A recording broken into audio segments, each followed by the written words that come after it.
Swami, among many challenges facing the educational system is the dilemma of, can you educate all children equally? Some children are intelligent, others less so. How to deal with that? It's a very interesting question. We have schools, but the children who come to our schools are also children who want that kind of education. There is a lady politician in India who wants to use our system in the schools generally. I think many principles from our Education for Life system could be applied, but I doubt very much that for instance, we never have bullies in our schools, but bullying is a part of the scene. As I mentioned in the last program, 2 bullies in school who beat me up. And I think that in India they have what they call the caste system. And it should be, and originally it was meant to guide people to become more and more refined spiritually until they seek God as a direction, so that, for example, merchants are taught to evolve toward becoming kshatriyas, not just find new ways of becoming wealthy. And the caste system in India has 4 basic castes. Shudra, which is basically people who don't use their minds, they use their bodies. They think with their bodies. And you can even see from the way they walk that they're living in the lower part of their body.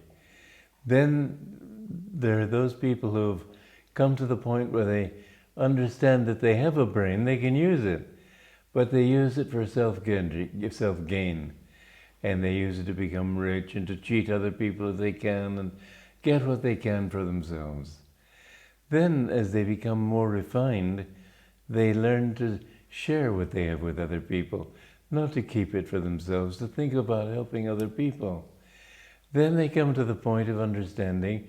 The second stage is called Vaishya, the merchant kind of consciousness. Then you come to the kshatriya, which is one who is serving other people. And then the kshatriya realizes that the best kind of service he can give people is bliss.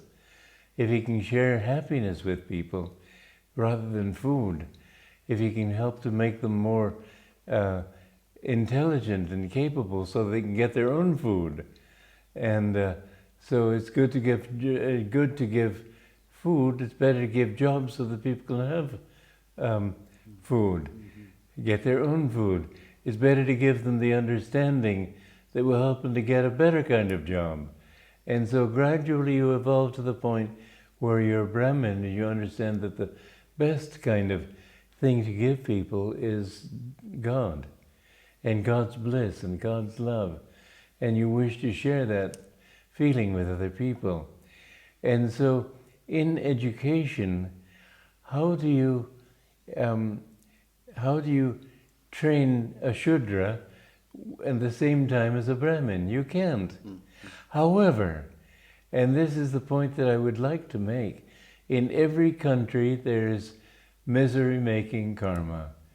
In America, our misery-making karma is prejudice against blacks, against people who are, maybe because of their accents we may make fun of them, or whatever it might be. In India they have the caste system, and it's wrong, because the caste system originally was not hereditary. It was according to your own ability. In reality, sometimes a saint will be born to a criminal, because both of them have a deep desire for peace. And given the fact that it's not always, when it's time to be reborn in a body, there isn't always an infinite number of choices. Sometimes you're drawn to somebody who's a very different type. I know my father was a very scientific type, very skeptical, good, honest, noble, but very different from me, and the most essential thing, wanting divine truth. And so we were drawn together for various reasons. A son of a Brahmin or a priestly kind of person may be a Shudra. He may be born to a Brahmin just because of there's having some quality in common, but it won't be all qualities. And so you can't say that because your father and mother were this type, you have to be this type. It may be true usually, but not so. For example, we have a school in one of our communities, this is the one near Pune in India, and the parents don't want their children to go to school with the son of our chauffeur. It's the daughter of our chauffeur. And she is a wonderful girl. She's bright, she's intelligent, she's not a Shudra. It's wrong to be prejudiced against them just because she is nominally of the wrong caste. You have to take the individual. And she's really more shining than most of the other students in that school. And it really hurts me to see her being pushed out because of that. I don't know what to do about it. I'm 80, going on 86. It's not my battle anymore. I've got other things to fight. But it's wrong. And so with education, I think my education for life system has to be geared to the level of student.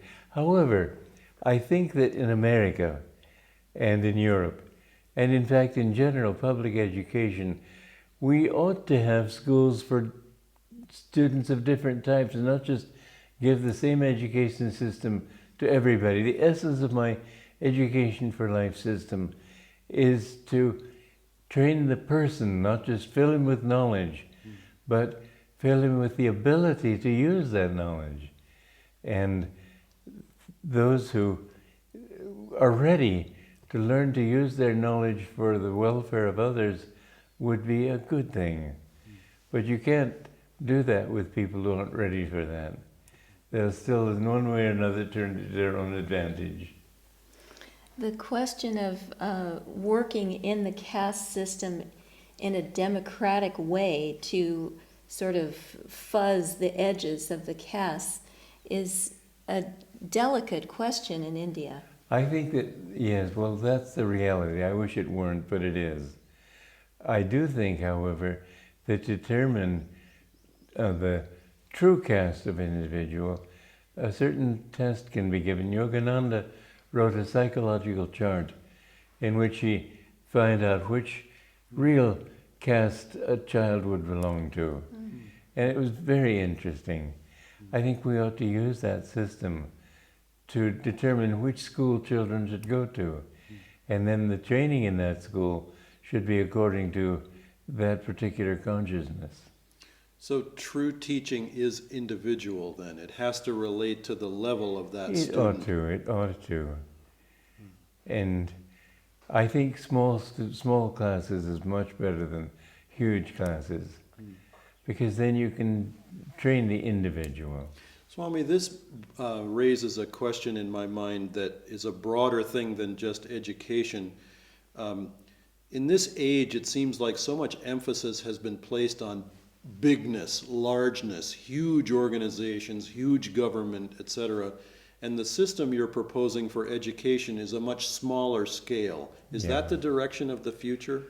I think it has to be. I think, in fact, that we've got to bring things down to as local a level as possible. When things are ruled from the central government, especially of a big country like India or America or Russia, it's not going to work. In Holland, which is a tiny country, maybe it will work. But it should be more on a local level that the care is given. Otherwise, corruption becomes endemic, and it's really an embarrassment. But I think with schooling too, the more we can train individuals, the better it will be. Perhaps the direction for a school in India then would be to train teachers? I'd say for schooling everywhere we need to train teachers. It's no good saying I have a new system and then go on with the old way of teaching. We need to train teachers to teach. And we're doing that in America, in Oregon. We have Laurelwood, where we're going to have a college that teaches teachers to teach. We need that here in India, where I'm giving this particular program. Your school in Gurgaon, based on the Education for Life system, has won awards. Yes. In fact, we've won quite a few awards worldwide. So there is an openness to this system. I believe that whenever educators are exposed to our system, they become excited. Really, I had a launch in Rome, hundreds of people coming for my book on Education for Life in Italian. And there was a lot of enthusiasm, and people were thinking, how can we bring this system into play in the country? I think it's very important. I'd love to have a school for teaching teachers in Italy too. But these things take time. Everything takes time to finally eat its way into civilization. I just hope that this daughter you speak of our chauffeur, will be able to have that kind of education. Oh, I do too. I do too. And the chowkidar, he's just takes care of the land and so on, but his child is very bright. And the fact, Abraham Lincoln was born in poverty, but because he put out the willpower, studied it under candlelight, and he became president of America. This is one of the wonderful things about America, that people can rise no matter what their station. And I'd love to see that all over the world. Because as we bring our own ability out, we can become whatever. Democracy should be geared to helping everybody to rise to his own natural level. We can't say all people are equal, because there are obviously some who are stupid and some who are brilliant, some who are kind and some who are selfish. However, we can help everybody to rise to his own natural level of perfection. And that is what democracy ought to do. It's a delusion to say people are equal. It is truth to say everybody should have an equal right to rise, as he is able to. We are children of the same God. And finally, we must understand that our duty is to seek oneness with him and to find equality in him, because we're all equally his children.